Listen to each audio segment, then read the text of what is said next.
United state of America তারা হলো এমন একটা দেশ যারা মুসলমানদেরকে ধ্বংস করার জন্য এক পা সামনে থাকে। তাদের কাছে এসেছে ওইটা এমন একটা দামানল, পানি দিয়ে পর্যন্ত শেষ করতে পারতেছে না। তারা আফগানিস্তানের মধ্যে তারা বোমা মেরে নিশ্চিহ্ন করে দিয়েছে 19টা বছর। লিবিয়ার মধ্যে বলেন, সিরিয়ার মধ্যে বলেন, এমনকি ফিলিস্তিনের মধ্যে তারা এমন ভাবে আক্রমণ করতেছে ইসরায়েলের মাধ্যমে। আমেরিকা ইসরায়েলকে হেল্প করার জন্য ইসরায়েলকে দিয়েছেন $2200 কোটি।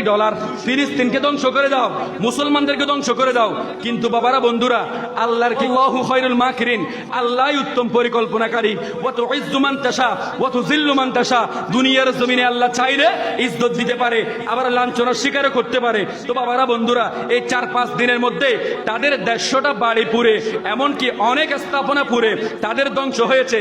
$8,200 কোটি এই রিসেন্টলি 4-5 দিনের মধ্যে ধ্বংস হয়ে গেছে। এখনো পর্যন্ত আগুন জ্বলতেছে। বাতাসের যে গতিবেগটা আছে, এই গতিবেগটা প্রতি সেকেন্ডের মধ্যে বাড়ে, প্রতি সেকেন্ডের মধ্যে বাড়ে। মিনিটে নয়, ঘন্টায় নয়, সেকেন্ডে বাতাসের গতিবেগ বাড়ে। এর মধ্যে যারা হলিউডের বড় বড় তারকা আছে, যারা বড় বড় খ্রিস্টানরা আছে, হিন্দুরা আছে, যারা বড় বড় মিলিয়নিয়ররা আছে, তারা ওইখানের মধ্যে জায়গা কিনে, বড় বড় বিল্ডিং কিনে। কিন্তু বাবারা, বন্ধুরা, রিসেন্টলি আপনারা দেখতে পাবেন এই যে সামান্য কিছুটা সময়ের মধ্যে রব্বুল আলামিন এমন একটা আগুন তাদের মধ্যে দিয়েছে, পানি তো দূরের কথা, বিভিন্ন রকমের কেমিক্যাল দিয়েও তারা ওই আগুনটা নিভাতে পারতেছে না। এই গজবটা কার?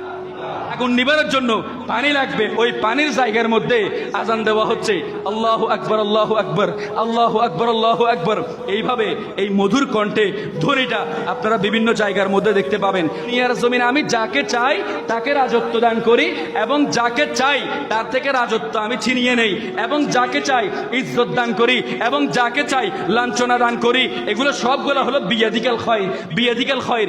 সব কিছু হচ্ছে আমি আল্লাহ পাক রব্বুল আলামিনের কুদরতি হাতে। বড় করে বলেন আল্লাহু আকবার। শেষে আমার আপনার কাছে একটা বিষয় মানতে হবে, সেটা হলো ওয়াল্লাহু খায়রুল মাকিরিন। রব্বুল আলামিন হচ্ছে সবচাইতে উত্তম পরিকল্পনাকারী। উচ্চ আওয়াজে বলি না সুবহানাল্লাহ। জোরের মধ্যে আপনি ধনী আছেন, কিন্তু সন্ধ্যা হতে হতে আপনি যে গরিব হবেন না তার কোনো গ্যারান্টি আছে? সেটার অন্যতম প্রমাণ হলো আমেরিকার মধ্যে যারা 4 দিন আগে মিলিয়নার ছিল, কোটি কোটি ডলারের মালিক যারা ছিল, তারা বর্তমানে মানুষের রিলিফ পাওয়ার জন্য হাত পেতে বসে আছে। হুকুমটা কার? বড় করে বলুন না, হুকুমটা কার?